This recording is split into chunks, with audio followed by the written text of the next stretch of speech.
প্রাত্যহিকের মে মাসের এই প্রথম পক্ষকাল জুড়ে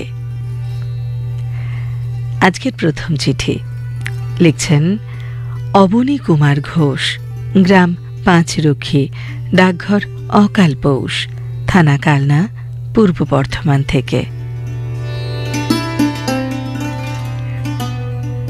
চোখের আলোয় দেখেছিলেম চোখের বাহিরে, অন্তরে আজ দেখব যখন আলোক নাহিরে। অখিলেশ আজ প্রৌঢ়ত্বে, দৃষ্টিশক্তি ক্ষীণ হলেও তার সংবেদনশীল জীবন বিনা নানা সুরের ঝর্ণায় সম্পৃক্ত।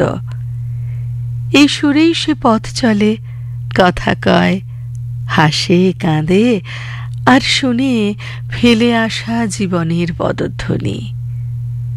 হার মানেনি অখিলেশ।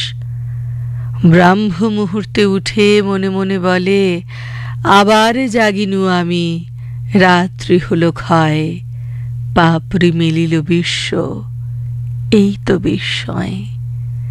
মুখে চোখে জল দিয়ে পৌঁছয় ছাদ বাগানে আধপোটা ফুলের পাশে। গভীর মমতায় শুনে তাদের প্রস্ফুটিত হওয়ার সুর।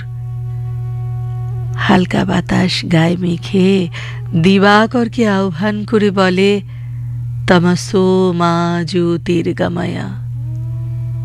গুনগুন করে, এই লোভীন সঙ্গ তব সুন্দর হে সুন্দর। ধীরে ধীরে দূর হয় জগতের অন্ধকার। পাখিদের কলতানে প্রাণীকুল জেগে ওঠে। নতুন সূর্য লাল আভায় হেসে বলে, চলো এগিয়ে যাই। সেই নরম আলোর স্পর্শে সে সুর বাঁধে জীবনের তান পুরায়। আবার কখনো সে নতুন সুরের সন্ধানে ফেরে, কান পাতে গভীর অরণ্যানীর ফুটফুটে জ্যোৎস্নায়, তিমিরময়ী রাত্রির মোহময় নিস্তব্ধতায়, পাহাড় শীর্ষে জমে থাকা বিস্ময়ে, অথবা ধুধু কাশবনের বিস্তৃত আঙিনায় শব্দহীন সুরের মূর্ছনায়। গ্রীষ্মের দুপুরে বুড়ো বটের কোলে মৃদু মন্দ শীতল বাতাসে, শীতের জনহীন রাতে হিম মাখা কুয়াশা ঝরার শব্দে, বা বর্ষা রাতের ইলশে গুড়ের অলৌকিক সুরমূর্ছনায় অখিলেশের একুল ওকুল দুকুল ভেসে যায়। জীবনের ধ্রুবতারাকে খোঁজার ব্যর্থ প্রয়াসে সেই অমোঘ সুরই তার সঙ্গী হয়। তোমার আমার বিরহের অন্তরালে কত আর সেতু বাঁধে, অশ্রু সজল হয়ে বাঁচার সুর সন্ধান করে সে। প্রেরণা দেন রবি ঠাকুর, ভরা থাক স্মৃতিসুধায় বিদায়ের পাত্রখানি, মিলনের উৎসবে তাই ফিরায় দিও আনি। কবিপক্ষে তাঁর সুরই আমাদের পাথেয় হোক।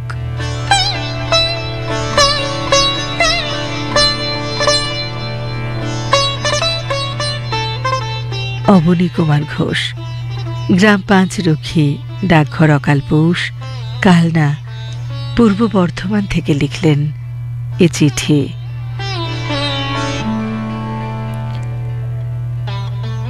এবারে চিঠিতে ইপ্সিতা ঘোষ বিশ্বাস, 6 LN কবিরাজ রোড, গরিফা, নৈহাটি, উত্তর 24 পরগনা থেকে। যে শাখায় ফুল ফোটে না, ফল ধরে না একেবারে। চাকরি জীবনে নিত্যযাত্রার শুরুর দিকে বিশ্বভারতী ফার্স্ট প্যাসেঞ্জারের ট্রেনের কামরায় প্রথম দিন চমকে উঠেছিলাম এই সুরের ধারায়। কে গায়, যে শাখায় ফুল ফোটে না, ফল ধরে না একেবারে। আরো চমকেছিলাম গায়িকাকে দেখে। আমরা সবাই দেখছি তাকে, সে কিন্তু কাউকে দেখছে না। সে তার অন্তর্দৃষ্টিতে আলোকিত হয়ে গাইছে কবিগুরুর গান। সামনে ভিক্ষার জন্য হাত বাড়িয়ে হেঁটে চলা মায়ের আঁচলটি ধরে বছর 12 কিশোরীটি হাসি মুখে কি নিদারুণ অভিমান ছড়িয়ে দিচ্ছে তার সুরে সুরে। হ্যাঁ, তাই তো, রবি ঠাকুরের গানে গানে ভিক্ষার ঝুলি ভরে যায় তার। সেই সুরের ধারার মাধুকরী সুধা যোগায় তার তৃষার পরে, ভুখের পরে।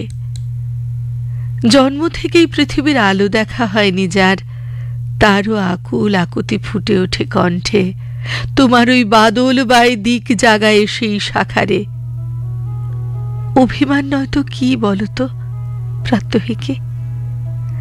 তারপর থেকে রোজই দেখছে তাকে, তার কণ্ঠে নিত্যদিন বিশেষ কয়েকটি বাছাই করা গান শোনাছিল, যেন রোজ সকালের মিঠে হাওয়ায় অবগাহন।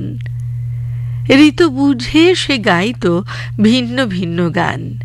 ফাগুন হাওয়ায় হাওয়ায় করেছি যে দান গেয়ে বসন্ত জমাতো যেমন, দোলে ভিড় ঠাসা ট্রেনে সে ঠিক গাইত রাঙা হাসি রাশি রাশি অশোকে পলাশে। জ্ঞানের আলোয় ওর হৃদয় ছিল ভরা। অবাক হয়ে লক্ষ্য করতাম, ঠিক যে সময়ে স্বাধীনতা দিবস, প্রজাতন্ত্র দিবসের প্রাক্কালে ও গাইত তুমি মিশেছ মোর দেহের সনে, তুমি মিলেছ মোর প্রাণী মনে। বিলাসী সিটে হেলান দিয়ে তখন আমি ওর সঙ্গে গাইতাম তোমার ওই শ্যামল বরণ, কোমল মূর্তি মর্মে গাথা, ও আমার দেশের মাটি, তোমার পরে ঠেকাই মাথা। কবিগুরুর প্রাণের বোলপুর ছুঁয়ে আসা ট্রেনে তখন দৃষ্টিহীন কিশোরীর সঙ্গে সুরের ধারায় মিশে যেত এই নতুন দিদিমণিটিও। মনে হতো ওকে আমি চিনি, ওকে আমি চিনি কোন অনাদিকাল হতে। রবির সুরের আলোকে আলোকিত আমরা বুঝিবা সহদরা। মাঝে মাঝে ও শুধুই হেঁটে যেত মায়ের সঙ্গে, গাইতো না। বুঝতাম ওর শরীর ভালো নেই, বলতাম আজ গাইবে না। ও শুধু মিষ্টি করে হাসত, বন্ধ চোখেও আলোর ঝিলিক খেলত। ওর মা গাইতো সেদিন অন্যরকম গান। তারপর আজ অনেক বছর হলো, আমার যাত্রাপথ বদলেছে। দেখা হয় না সে গায়িকার সঙ্গে আর, তবু তার সুমিষ্ট কণ্ঠ ভুলিনি। মাঝে মাঝেই তার গাওয়া খুব পছন্দের গানগুলো গুনগুনিয়ে উঠি। যা কিছু দীর্ণ আমার, জীর্ণ আমার জীবন হরা, তাহার স্তরে স্তরে পড়ুক ঝরে সুরের ধারা। যেখানেই থাকিস ভালো থাকিস বোন, কবিগুরুর সুরের ধারায় প্রাণ ভরে বাঁচিস তুই।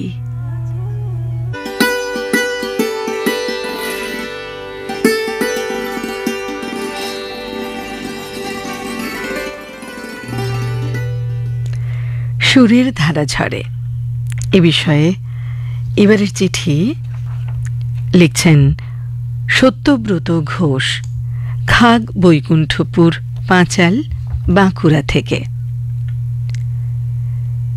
কে যে কোন সুরে কোন ছন্দে গায় গান জানি না, কল্পনার চোখে কেউ ছবি আঁকে, ইশারায় কি বলে জানি না। সেদিন মেঘালয়ের পূর্ব খাসি পাহাড় টিলায় বসেছিলাম।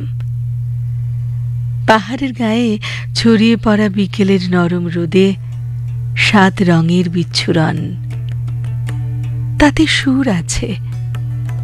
অপূর্ব সে দৃশ্য ছবি যা শিল্পীর তুলিতে ধরা যায় না। পাখির কলতান, প্রজাপতির ওড়াউড়ি, নিঃশব্দ শিয়ালের চলে যাওয়া, ঝিঝির ডাক, রাত্রি নামছে।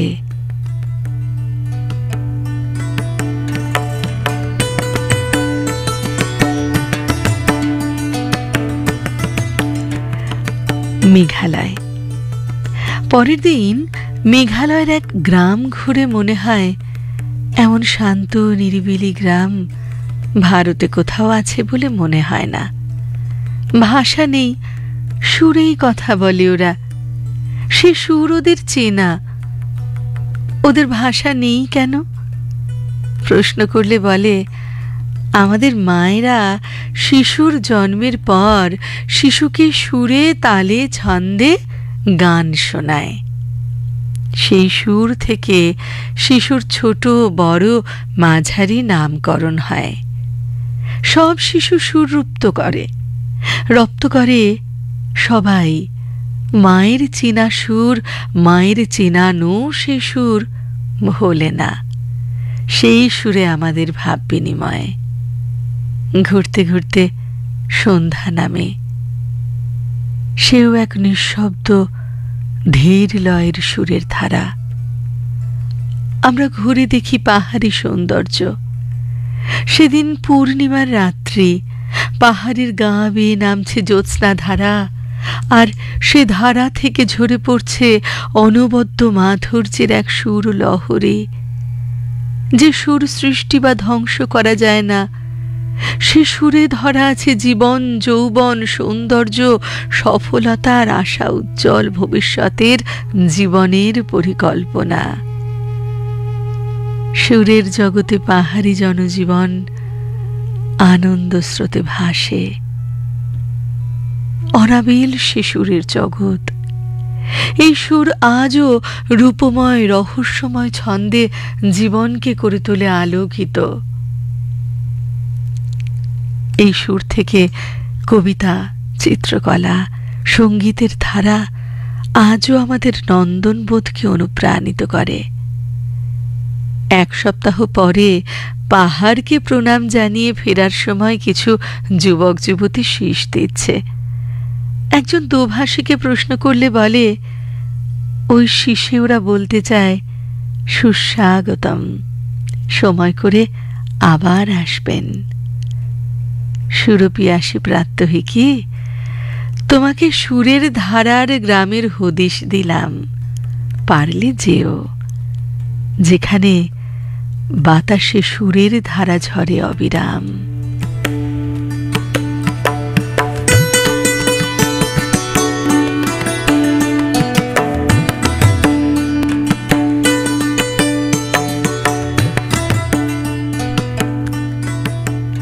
সত্যব্রত ঘোষ, খাগ বৈকুণ্ঠপুর, পাঁচাল, বাঁকুড়া থেকে মেঘালয়ের কোণে কোণে ঝরে পড়া সেই সুরের দেশে নিয়ে গেলেন আমাদের।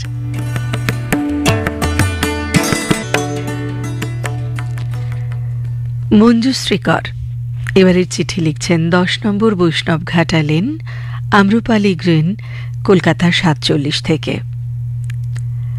প্রচণ্ড দাবদাহের মধ্যে তোমার এবারের যে বিষয়, তা যেন নিয়ে এলো শীতল বার্তা। প্রাত্যহিকী, জীবনটাই তো 7 সুরের মেলবন্ধন। নদীর কুলুকুলু ধ্বনি, নৌকার মাঝের ভাটিয়ালি সুর, রাখাল ছেলের বাঁশি, পাখির গান, ভ্রমরের গুঞ্জন, সবিতেই সুরের ধারা ঝরে পড়ে। শৈশব থেকে মায়ের কাছে ঘুমপাড়ানি গান শুনে বড় হয়েছি। মায়ের সুর করে বলা সে কবিতা আজও মনে আছে। সে সুর শুনে মা চুমো খায় খোকার সোনার ঠোঁটে, ঠোঁট দুখানির উপর তাহার হাসির লহর ওঠে। একটু বড় হওয়ার পর মা গ্রামের বাড়ির উঠোনে আমাদের 2 বোনকে খড়কে ডোরে শাড়ি পরিয়ে চাঁদনি রাতে নাচ করাতেন। চাঁদের হাসি বাঁধ ভেঙেছে অথবা আমি বুনো ফুল গো, এসব গানে মায়ের গলা থেকে সুর ঝরে পড়ত। শুধু তাই নয়, যৌথ পরিবারে গ্রামের বাড়িতে যখন গান গাওয়া একদম নিষিদ্ধই ছিল প্রায়, তখনও মা সব কিছু বারণ উপেক্ষা করে ভোরের বেলা দাওয়ায় মাদুর পেতে হারমোনিয়াম নিয়ে বসতেন। যৌথ পরিবারের ছোট বড় সব মেয়েদের গান শেখাতেন। মা সকালে গাইতেন, আগুনের পরশ মনে ছোঁয়াও প্রাণে, এই লোভিনু সঙ্গ তব সুন্দর হে সুন্দর, এসো রাস বিহারে, গোঠের রাখাল বলে দেরে এমন কত গান। এই সুরে বাড়ির বয়স্করাও আকৃষ্ট হয়েছিলেন। পরবর্তীকালে আমার তুতো দিদিরা খুব ভালো গান গাইতেন। এখনো এই গানের সুরের ধারা যেন আমার মাকে কাছে নিয়ে আসে। চিঠি লিখছেন সুবীর কুমার ঘোষ, তালিত, পূর্ব বর্ধমান থেকে। আমার শৈশবে মাধুকরী করতে আসতেন একজন। তার ছোট বেহালায় সুর শোনা মাত্র ছুটে আসতাম ঘরের বাইরে। তার পিছন পিছন যেতাম এ বাড়ি ও বাড়ি, কখনো পাড়ান্তর। তিনি বলতেন, খোকারা বাড়ি যাও, আবার আসবো অন্যদিন। সুরের ধারা এমনই, কেঁদে কোকিয়ে ওঠা শিশুর কান্না থেমে যায়, তাকিয়ে থাকে বিস্ময়ে মায়ের মুখের দিকে। বেসুরো বেরসিকজন চলা থামিয়ে জানলা পানে তাকিয়ে কান পেতে শুনে সুরলা কণ্ঠে আওয়াজ। ট্রেনে একতারা হাতে বাউল যখন গান ধরেন, আমি কোথায় পাবো তারে, তখন কারো চোখে নীরবে অশ্রু ঝরে, কেউ উদাস হয়ে বাইরে তাকায়।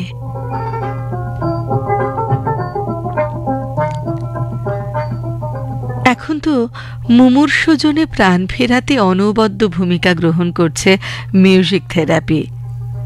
আমি গান গাইতে জানি না, কিন্তু শুনতে তো বাধা নেই। যখনই সুযোগ পেয়েছি রাতের পর রাত প্রথিতযশা শিল্পীদের গান শুনেছি জলসায়। এখন আকাশবাণী তার বিভিন্ন প্রচার তরঙ্গে গান শুনিয়ে ভরিয়ে দিচ্ছে মন প্রাণ। শুধু রবীন্দ্র নজরুল জন্ম মাসেই নয়, প্রতিটি দিন, মাস, বছর শুনে চলেছে তাদের গান। পঞ্চকবি পরবর্তীকালে অনেক গীতিকার, সুরকার, কণ্ঠশিল্পী এসেছেন। তাদের সৃষ্টিতে মুগ্ধ হয়ে আছি আজও। তাদের সুরলহরীতে গানের ভেলায় একদিন যদি না ভাসতে পারি, দিনটা যেন বৃথাই যায়। তবুও বলতে বাধ্য হচ্ছে, ইদানিং কিছু গান, বাদ্যযন্ত্র বড় পীড়া দিচ্ছে কান, মন, সব কিছুকে। কখনো কখনো মনে হয়, এত সুর আর এত গান যা শুনে এসেছি এতকাল, তার দিন কি শেষ হয়ে আসছে? ঠিক তখন যেন কানের কাছে রবীন্দ্রনাথ বলে যাচ্ছেন, নাই নাই ভয়। নজরুল বলছেন, সুরে ও বাণীর মালা গেঁথে আমরা ছিলাম, আছি, থাকব চিরদিনের সুর হয়ে, কালজয়ী গান হয়ে থাকব।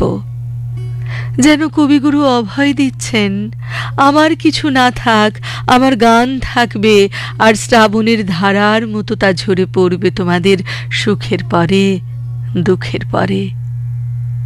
সে সুরের ধারা কর্ণ থেকে মর্মে গিয়ে ভালো রাখুক, আমাদের সকল বেসুর ঘুচিয়ে উত্তীর্ণ করুক সুরলোকে। সুবীর কুমার ঘোষ, তালিত, পূর্ব বর্ধমান থেকে।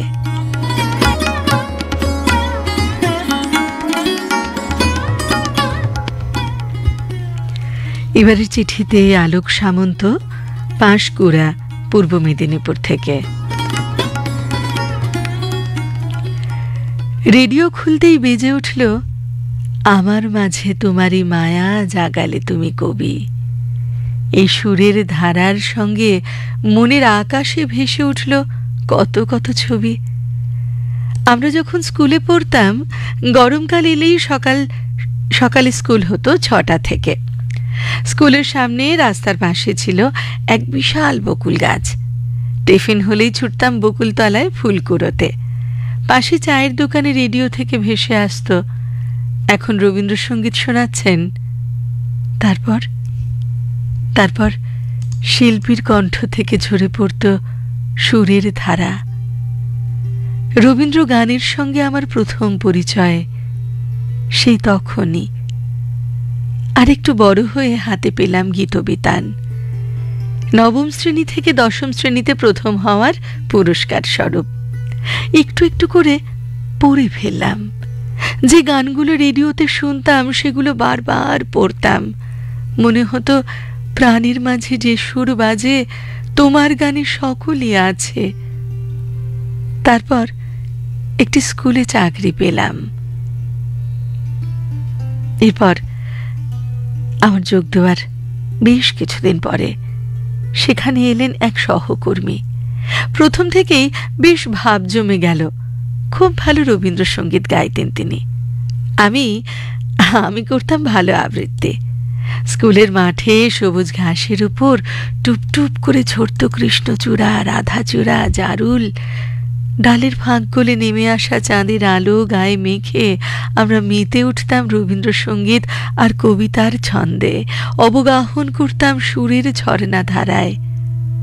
ও একটা একটা করে গান করত, আর আমি প্রভাত সঙ্গীত, গীতাঞ্জলি, গীতালি, মহুয়া, পলাতকা প্রভৃতি কাব্যগ্রন্থ থেকে আবৃত্তি করতাম।